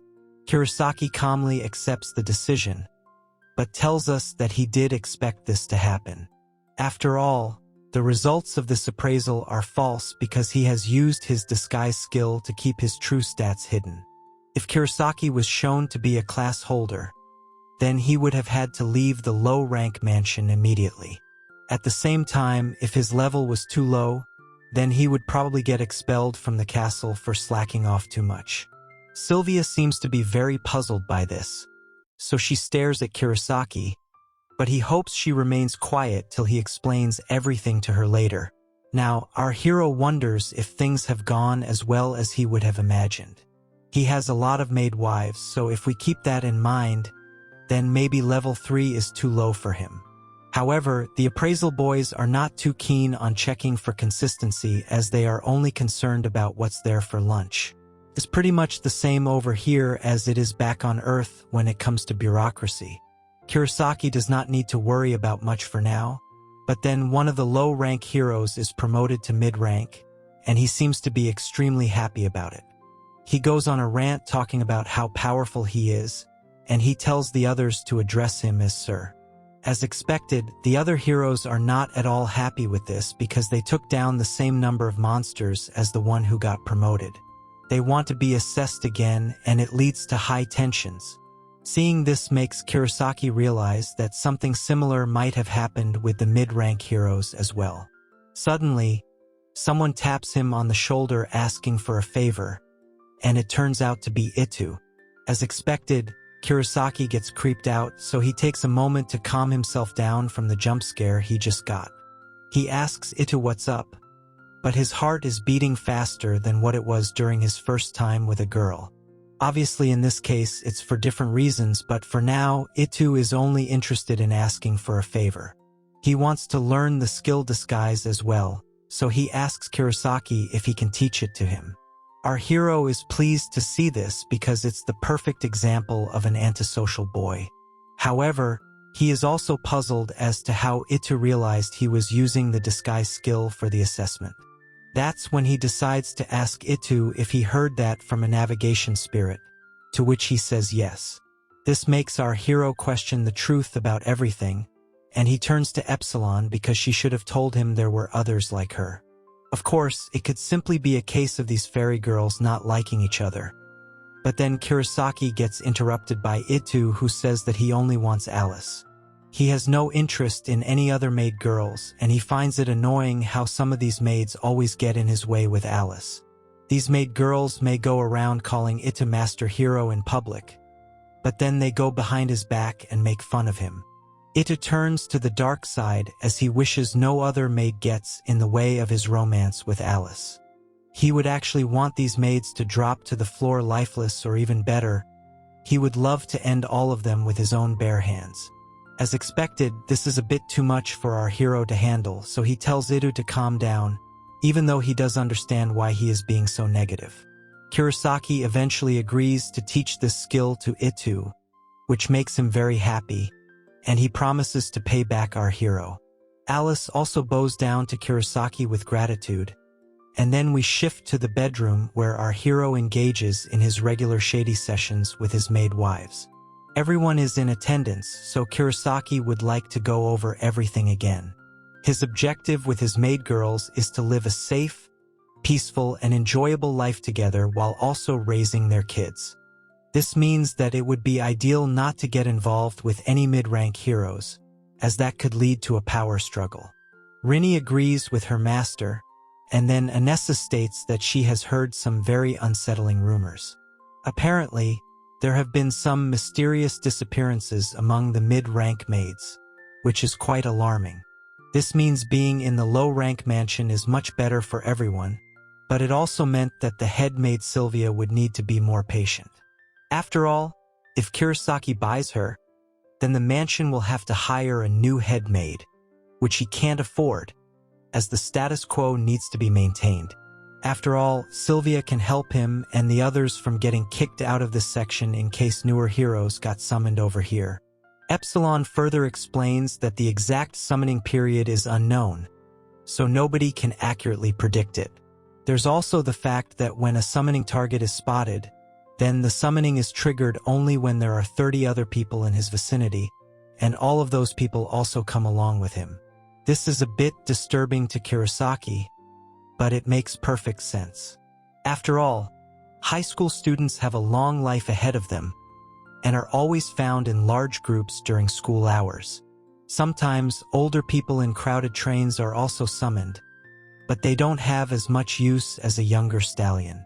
Kurosaki asks Epsilon if this would be a problem because if so many people get summoned regularly, then it would make the headlines instantly. The fairy girl states that every summoning is done from a parallel world chosen at random, so it is not a problem at all. However, our hero argues that a lot of care and attention have gone into these mass kidnappings, so things are not as simple as they may seem. Our hero believes that it would be better to destroy this kingdom, but he does not want to do it himself as he just wants to enjoy with his maid wives. Rini then states that even the children of unaffiliated heroes get money from the kingdom for a short period of time. That is not the case with a low-rank maid like herself, so she would simply be grateful to get pregnant. Kurosaki tells Rini that she needs to value herself more because her practical thinking is very useful. After all, his long-term plans didn't just involve shady acts and romance. He also thought a lot about money and finances, which is why he will need a girl like Rini to help him out. There is a Hero Protection Institute in place for such things, but it is hard to say whether that would be a good thing for our hero or whether it would simply put him in further danger. Now, the girls mention management rights, and this grabs Kurosaki's interest because he's heard that term before. Now, he learns that extra rewards can be earned by taking down the bosses of the dungeons, also known as guardians. This is essentially what management rights is supposed to mean, and then we learn that this is what unlocks the dungeons in the first place. These rights allow people other than heroes to enter their corresponding floors, and with this permission, normal citizens can gather food and other resources from the dungeons. This is essentially how the kingdom has been able to survive for so long. Now, we realize that the various floors of the Evergreen Dungeon are rich sources of food, and the kingdom will never yield them under any circumstances. So, if there are any heroes who secure the management rights to these floors, then the kingdom will pull out all the big guns to secure them. Since our hero has management rights as well, he is slowly starting to see why the kingdom keeps summoning heroes over here. He confirms once again that in order to secure these rights, he will need to go against guardians who are supposed to be very strong. The girls confirm that these monsters are at a much higher level than anything else, which is troubling for our hero. After all, he had to endure a lot just to defeat the Scarecrow monster, and if there are guardians stronger than him, then it will be a serious pain for Kurosaki. Our hero wants to know more about these management rights, So the girls tell him it's possible for the hero to pass down these rights to the children he plants into this world's women. If they do this, then the hero loses his rights, but can gain them again if he beats the guardian again. Rinny adds that she has heard a rumor of certain floors and dungeons only being restricted to royalty and special rank heroes. Due to this, the royal bloodline is trying to monopolize their own seed. After all, these rights were earned only by the heroes themselves, but the kingdom is messing things up due to their own greed. Now, in order to get things in order, Kurosaki tells us that if he has to become a high-rank hero, then he will have to leave behind his maid wives. Not just that, he will also have to become a seed factory for the nobles. Plus, he will most likely be asked to go into the dungeons again and again so that he can gain management rights to other dungeons for the nobles. This is more than enough for Kurosaki to declare that he will not do anything to stand out or be recognized by the people of this world. He will simply hunt down the easiest guardians and then pass the management rights of the dungeons to his children. On this note, Sylvia experiences a massive explosion and she gets fertilized by our hero.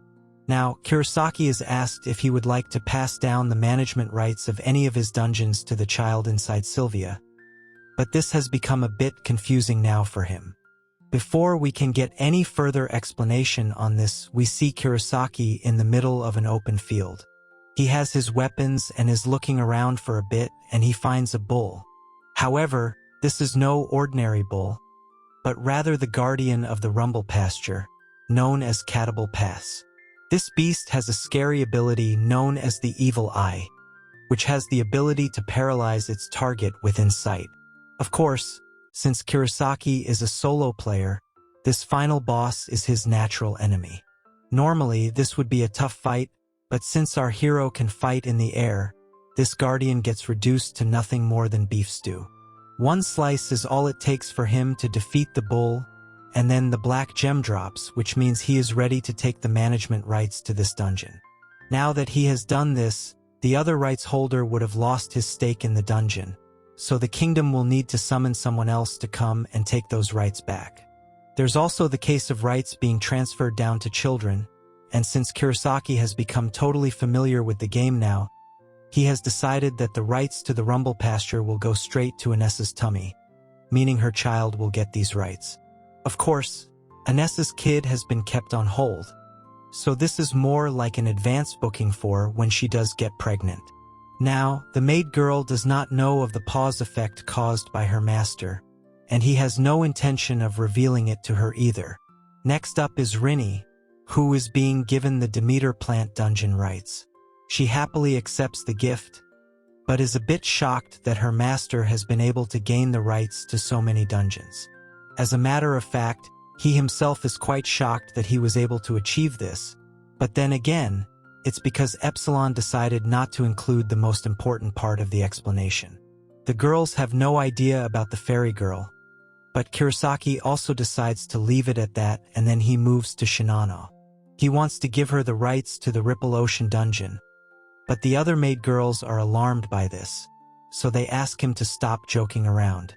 Our hero does not understand why his slave girls are being so paranoid about this, so they explain that the Ripple Ocean is the first floor of the Grand Blue Dungeon, which is a legendary entity. Only a high-rank hero was able to clear the dungeon's first floor, and that too, a long time ago. It was thanks to these rights that the Ely Shaun family gained access to the dungeon floor, which allowed them to harvest the marine life there. This led to tons of revenue via circulation in the market, but there was only one set of rights which could be passed down to their family bloodline. Now, Kurosaki realizes that he is going to face a lot of headaches because the rights to this dungeon gate are in high demand. He then stops from passing the rights to Shinano, and he tells his maid girls to keep him having these rights a secret. Now that our hero knows who has a stranglehold on the fish market, it makes sense for seafood to be considered a luxury over here. Unfortunately, he did not know any of this before handing over the fish to the hero shop, which means he may have just ruined his own plan. He hopes that all will be well because it was just the one time, but we quickly learn that all is not well as we shift to the hero shop. The shop owner has a blade pointed right at him by the hound witches and their boss. The boss is a weird man in a robe, and he wants to know from where the shop owner got the fresh piece of fish. Of course, the shop owner does not want to sabotage Kurosaki, so he tries to plead ignorance by saying he has no idea about any fishes. He also wants to know who these people are because of their strange outfits, so one of the girls brings out her whip and smashes it into the desk to completely destroy it. The shop owner is just about able to dodge this attack, but he realizes that he is dealing with the power of two female heroes. The shop owner says sorry to Kurosaki and then decides to reveal the truth about the fish to these evil goons. Now, we move to our hero who is planning to get some more management rights. He will continue to keep the rights that may prove to be troublesome to himself, and states that he will go to collect the rights to the Demeter plant floor once more. Kurosaki also considers going to a new floor called Agriland, because this way, he will be able to assign the rights to these dungeons to both Shinana and Sylvia. After all, it is always good for his maid wives to have some kind of insurance if anything were to happen to him. Rinny gets worried by this kind of talk because it suggests that her master might just lose his life. He tells her that it's just for insurance, and he will make sure that he does not do anything too reckless. However, at the same time he tells us that in the event of his demise, his maid's eggs are set to implant by themselves. This will allow them to survive via the aid provided by the kingdom, but of course, he does not want to make his maid wives worry for him. Before he leaves for his mission, Rinny tells him that the rights to the outer layer of the Last Heaven dungeon are all passed down by the royal family. This is news to our hero, so he asks about the Sky Forest and Sun Scarlet dungeons. However, his maid girls don't know anything about these dungeons, so he will need to wing it solo over here. Kurosaki figures that regular people may not know about such dungeons, or perhaps they are being kept as a secret from them by the kingdom. Now, we shift to an apocalyptic city scene where a strange man stands atop a broken building and declares that he has arrived inside the legendary Last Heaven dungeon. Since he is first in line for the throne, only he is allowed to set foot over here. The man walks around, looking for a trinket, and then he comes across what looks like a broken-down camera. He decides to use this as proof of him completing the dungeon, so that he can ascend to the throne smoothly during the succession ceremony. Even so, he considers this to be a waste of time and decides to head back to his mansion so that he can continue to spread his seed. It might be an obligation for someone of his stature, but at the same time, he does not mind engaging in shady activities. We then learn that when female heroes are summoned from another world, they get to be examined by the royal family first. The sad truth, though, is that these poor girls are nothing more than livestock for the men of this world. After these female heroes give birth to a royal successor, they are given a royal grant. Of course, it is definitely convenient to have such cute and curvy babes to do shady things with whenever you want, and the prince states that the exclusive girl he has is particularly great. He starts to think of all the things he would like to do to her once he returns, but then he comes across Kurosaki all of a sudden. This is a very random moment, and our hero does not want to take any second chances, so he launches a direct hit at the prince without any hesitation. This is more than enough to send the prince flying away, but our hero laments that he has attacked someone out of a mere reflex. Upon closer inspection, he notices that this man is not dressed like a hero or a random citizen from the kingdom. This makes him remember what Rinny had told him about only royalty being able to enter this dungeon. That means the person he has attacked is from the royal family, but even then, Kurosaki wonders if such a useless person can ever come from a royal bloodline. He had gotten Epsilon to check on the requirements for entering the dungeon, and she managed to set him a warp gate. This allowed Kurosaki to be sent to the Last Heaven, much to his surprise. This makes our hero think about his visit to the Grand Blue Dungeon as well. After all, only a person who is able to defeat the Behemoth Guardian can enter that dungeon. However, Kurosaki had not beaten the Behemoth, and he was still able to enter the dungeon. It leads him to wonder if the information given to him was wrong all along. Maybe there is a bug in the leisure facility, but then Kurosaki takes a look at his fairy girl and figures it would be best not to question her knowledge. After all, she might just give him a lengthy answer which he won't be able to understand. On that note, our hero realizes that this is not a very big problem for him. As long as he doesn't get sick of visiting so many dungeons, he should be good to go. At the same time, he does not know what to do with the prince he just knocked out. Kurosaki states that the only sensible thing to do in this situation would be to take all of the prince's belongings. While he's at it, he decides to play a little prank on the prince as well, and we see it later when the prince wakes up. He does not seem to have any clothes on, but he does seem to remember bumping into someone. We can see that Kurosaki has done quite the number on his target as he has lost his hair and has some weird markings on his face. The prince does not know what to do here, but he does feel that he should hold off on all his shady activities for now. After all, it is quite shameful for someone of royal blood to be without his clothes and also blacking out. He then tells himself that there is no way for anyone else to be here apart from himself. This is because he is the only person with rights to the Last Heaven dungeon. Of course, that is quite far from the truth as we see Kurosaki defeating the guardian of this gate with ease. With this, he gains the management rights to the Happy Set floor of the Last Heaven dungeon as well. Of course, the battle is not over with just defeating the guardian because there are lots of other enemies to fight. On the Happy Set floor, some robots show up stating that an intruder has been spotted. Due to this, they have been given an automated order of exterminating the target. The only problem for them is that the target they are approaching is none other than Kurosaki himself. Our hero has equipped himself with a unique kind of weapon, and he uses it to shoot at the robots. One shot is all it takes to completely wreck the robots, and their combat systems get compromised due to the critical damage. Now that Kurosaki knows what he can achieve with this weapon, he goes ahead and destroys all the robots coming at him. He states that the Cosmo gun packs a massive punch and is proving to be a worthy drop item. Then Epsilon pops up and tells our hero that he can turn his weapon into a sword by using a trigger. Kurosaki is amazed by the wonders of technology in this world, and he goes ahead to have an absolute blast with his new sword weapon. He slashes through the robots as if they are made of bread, and is able to go through an entire army with minimum effort. The main advantage of sword mode over here is that Kurosaki can hit targets that are as far as 10 meters away. On top of that, his Cosmo sword has a really high attack power and does not even use up any of his mana points. Considering all of this, it pretty much looks as if our hero is playing on cheat mode now. Either way, he is happy with his new weapon, so he gladly accepts it. However, the danger is far from over as there are more robots charging at him with their weapons.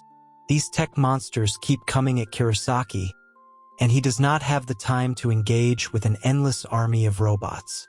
Our hero asks his fairy girl if she has the ability to take him out of the dungeon even though he is currently being attacked. She says that there is sufficient distance between Kurosaki and the robots for her to execute the transfer, but she asks her master if he is actually done exploring the dungeon. Kurosaki says he is indeed done here because there is no point in exploring the dungeon if the robots keep attacking him for no good reason. Even if he flies in the air, he is not safe from the weapons and lasers targeted at him. And the worst part is that these robots don't even drop any kind of food items, although that should have been obvious from the start. Now, our hero thinks about having a seafood rice bowl for the first time since he's come to this world, so a better bet would be to clear out the Grand Blue Dungeon instead of this one. Epsilon gets where her master is coming from, so she performs the transfer move on him. Kurosaki bids farewell to the dungeon and says that he does not intend on coming back here anytime soon. Now, we move back to the low-rank hero mansion where someone is lingering outside. It's none other than the daughter of the Ilishoun family, who is currently looking for Kurosaki. After all, she knows that our hero was the one who gave the fish to the hero shop, so she needs to find some answers. She does not know how he got his hands on the fish or where it could have come from. But the more she thinks about it, the less it makes sense to her.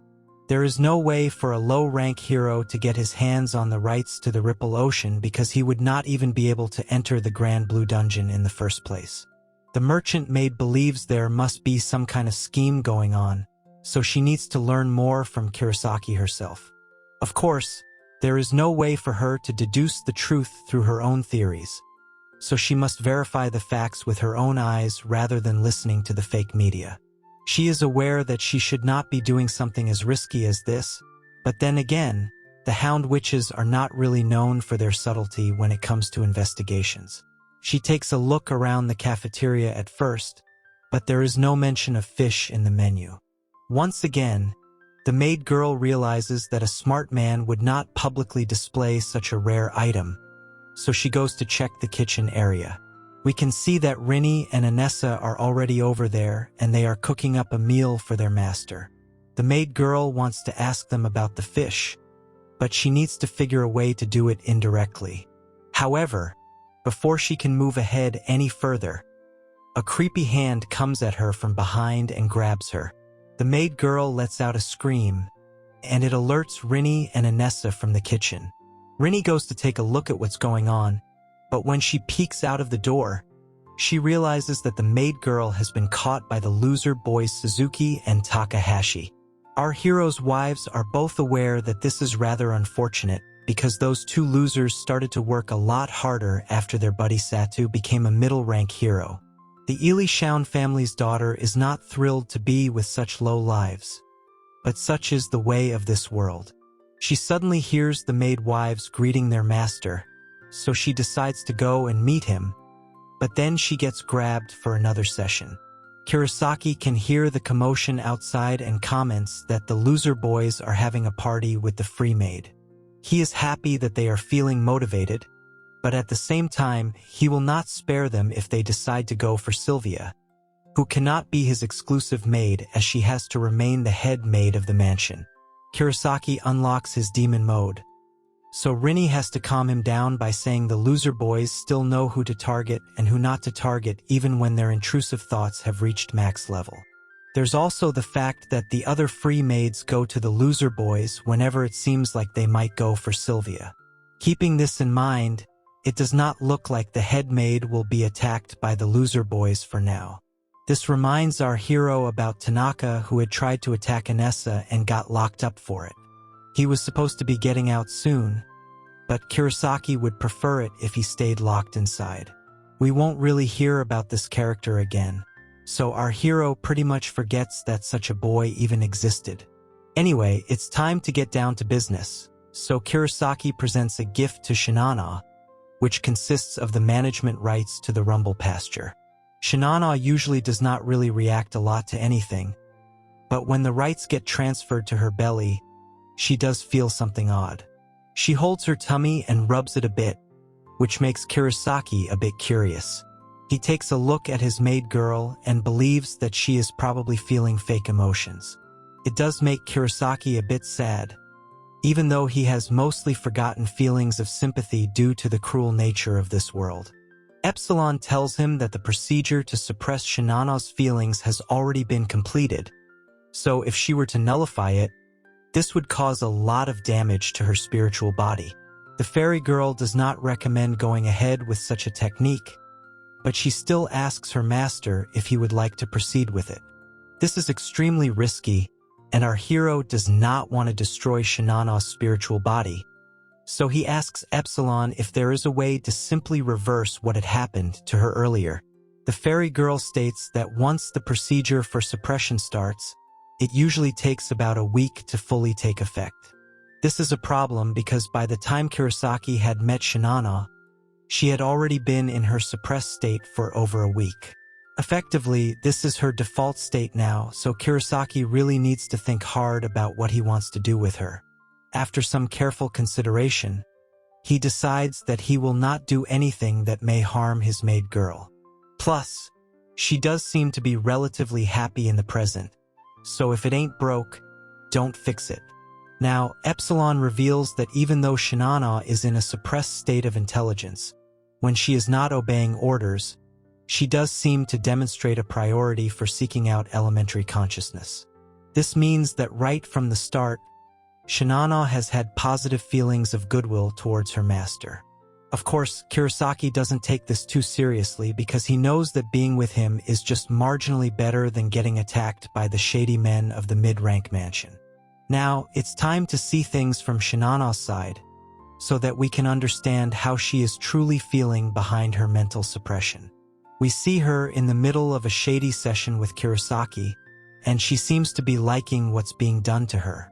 Shinano tells us that even though she got caught up in this horrible kidnapping scam of being summoned to another world, she is grateful that she has ended up with Kurosaki. She reveals that when she was in the real world, she could only watch our hero from afar and was not able to speak to him freely.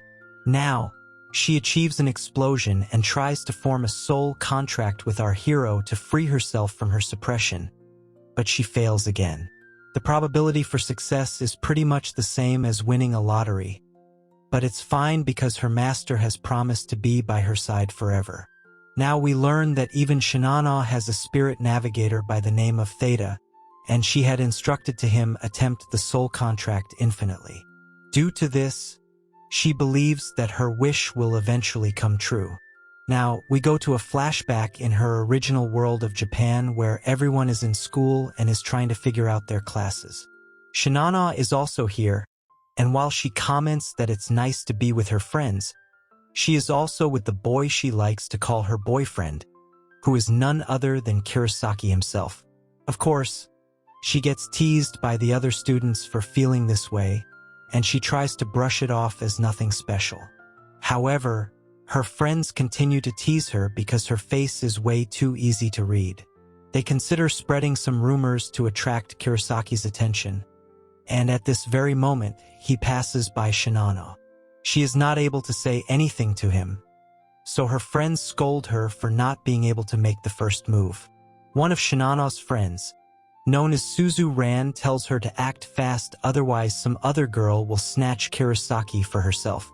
She then heads to class and tells Shinano that it would have been great if the both of them were in the same class.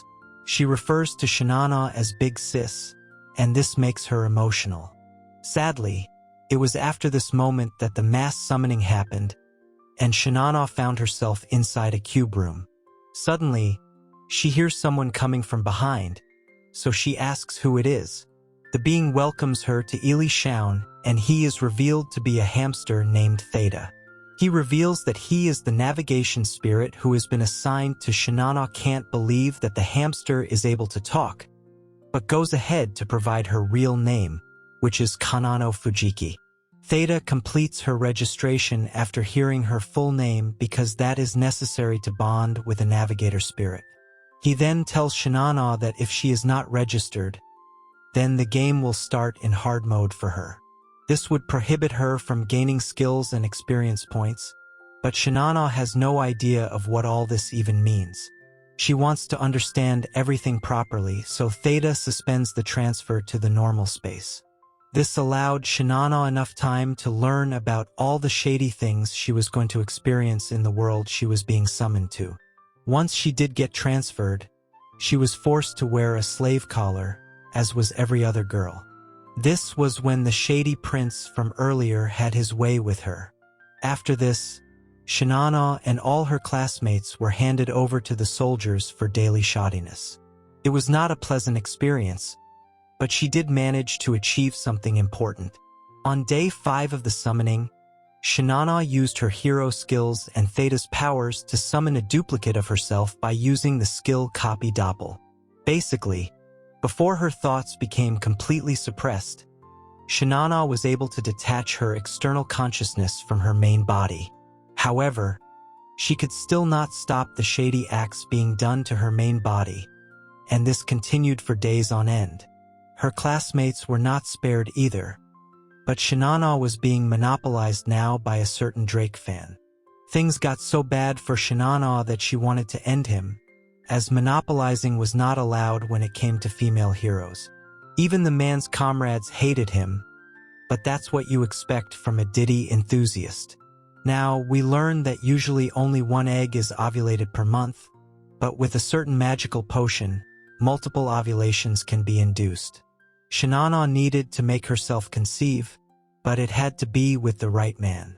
And that was when she finally met Kurosaki and experienced the best explosion of her life. This led Shinano to do whatever she could to make sure that she would get fertilized only by our hero swimmers. This would be tough because she already had the diddler's fertilized egg inside her. But Shinano did not quit and went against all the odds to make it happen. After trying multiple times over the course of days, Shinano finally managed to succeed by removing the diddler's egg and accepting Kurosaki's fertilized egg. This made her extremely happy, and even though it was a desperate situation, she managed to get the result she so badly wanted. So at this point, it did not matter who would violate her because in the end, she would only give birth to Kurosaki's baby. In total, she was able to preserve 10 eggs of our hero, which meant that she could have his children for as long as 10 years. Then, of course, she was handed over to Kurosaki as his wife due to the mischief of another Drake fan who annoyed the diddler. The point Shinano is trying to make to us is that it does not matter what she might seem like on the outside because she is quite happy to be with her master on the inside. The horrible past she had to endure does not matter to her anymore because Kurosaki embraces her gently and treats her right. Now, we are back to the present where we see another confirmed implantation, but Epsilon tries to reject the eggs. That's when Theta shows up and tells Shinano's external consciousness that he has stopped Epsilon's moves, as he is a higher-ranking spirit. So, if Shinano wants, then she can give birth to this baby as well. This makes her wonder if her master also has a navigation spirit, but that does not matter to her because she currently has 30 fertilized eggs inside her, not just one which our hero told Epsilon to preserve. With this, Shinano's spirit's role is about to come to an end, with the soul contract being the only thing that's left for her to do. If she wins and gets registered in the management system as Kurosaki's bride, then nobody will be able to separate them. There's also the fact that our hero has transferred management rights to her baby, which makes her feel his love even more. Shinano then tells us that she truly loves her master and loves doing shady things with him. So she is glad that she was summoned to this world. Basically, she is telling the keyboard warriors not to act high and mighty without hearing her own words first. Now, it's time to get back to the actual action as we find ourselves inside the Evergreen Dungeon's 3rd floor, known as the Granary Manor. We can see Kurosaki facing off against a giant beetle monster which is the guardian of this floor. He gets ready for combat, but it turns out to be an extremely easy win for our hero because of his Cosmo gun. With this, he acquires the management rights to the Granary Manor floor as well. Kurosaki laments that this was not an exciting match, and it's actually a bit embarrassing for a guardian not to have long-range attacks. As he collects the black gem, our hero also states that guardians respawn as quickly as a day, so he would like to target them more often for the experience points. Of course, he would not want to fight the Scarecrow monster ever again because it took him a lot to defeat that creature. Kurosaki's current level is 8, which means that his physical enhancement has hit its limit, but his HP barrier value is still rapidly increasing. However, the lack of attack skills is still a problem for our hero, so he just goes ahead and stores his items in his warehouse skill. Now, Epsilon shows up and reveals to Kurosaki that if he reaches level 10, then he will be able to acquire a 2nd class. If he is able to meet certain conditions, then he can also have a class change, but all of these terms are not making sense to him at all. Kurosaki does not know what the long-term effect would be for class changing, so he wishes he had a strategy guide or a Wikipedia page to help him out in such situations. For now, his best bet would be to level up 2 more times and then take a decision accordingly. Since he has gotten the management rights he needed, it's time for our hero to go back home. But before going to the mansion, Kurosaki wants to visit one more place. Basically, he wants to eat a bowl of seafood rice, so he wishes to gather the ingredients for it from the Grand Blue Dungeon. Our hero then changes the destination of the gate transfer and finds himself on top of the Great Sea. It's time to start collecting the ingredients like tuna, but before Kurosaki can do that, we see someone else appearing before him.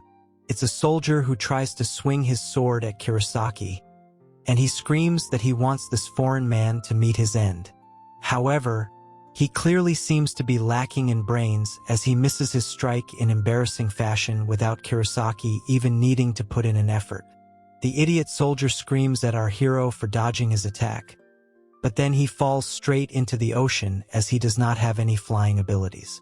Kurosaki is a bit confused by what he has just seen, so he confirms with Epsilon that the dungeon's teleportation circle connects to the same location if it is used right after someone else transfers there. This idiot soldier seems to have followed our hero using the same method. However, the problem for the idiot soldier is that this place is the Grand Blue Dungeon, which means that it is mostly covered in water. Since we are currently in the second floor, which is the Ocean Currents Marine, there is no land here at all, unlike the first floor. At the same time, the monsters in the ocean are deadlier than ever, as can be seen by the shark that is approaching the idiot solider. The death shark appears and attacks the idiot soldier, completely ripping him to shreds in front of Kurosaki. Our hero can only comment that this is an extremely painful incident to witness, but he also wonders who this idiot soldier was and why he attacked him in the first place.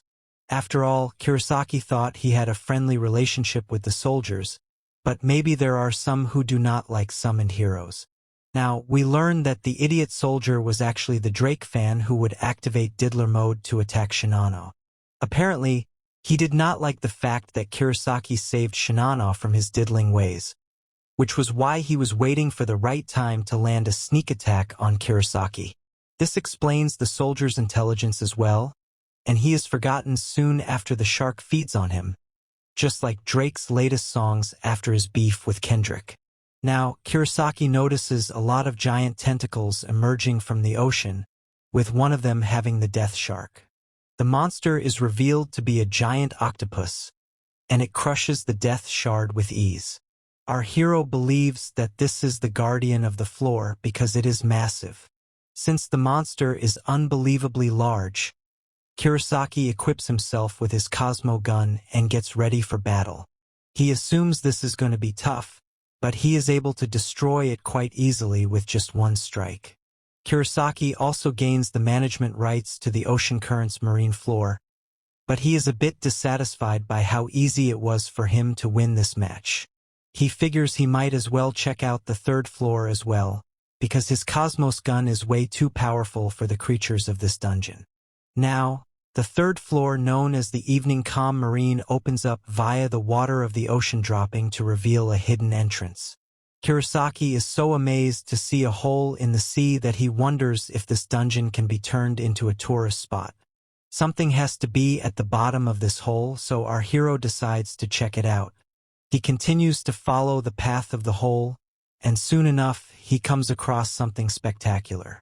It's the Guardian Master not only of this floor, but of the Grand Blue Dungeon in itself. This is a sea dragon called the Leviathan, and it makes the giant octopus look like a fried calamari. The Leviathan takes a look at Kurosaki, and he worries that this is going to be a dangerous opponent.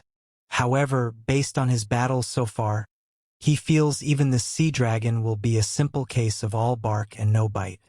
With that, he unleashes his Cosmo gun and launches a deadly attack right on the Leviathan, hoping to one-shot it. However, the attack does nothing at all to the beast, and instead, it angers the sea dragon immensely. It does not take a genius to figure out that Kurosaki has messed up here, and the Leviathan unleashes an ultimate beam to finish off our hero. It's a deadly blast that wipes out everything in front of it, but our hero is able to survive the attack. Kurosaki may be alive for now, but how is he going to counter such a powerful opponent? With his maid wives waiting for him back home, should he stay and defeat the Leviathan? Or should he just escape the dungeon with the help of Epsilon? Like, share, and subscribe if this story awakens the dark side within you. Please show these videos some love, Otherwise, I won't be able to continue with such intrusive thoughts. Okay then, I'll hopefully see you in the next one.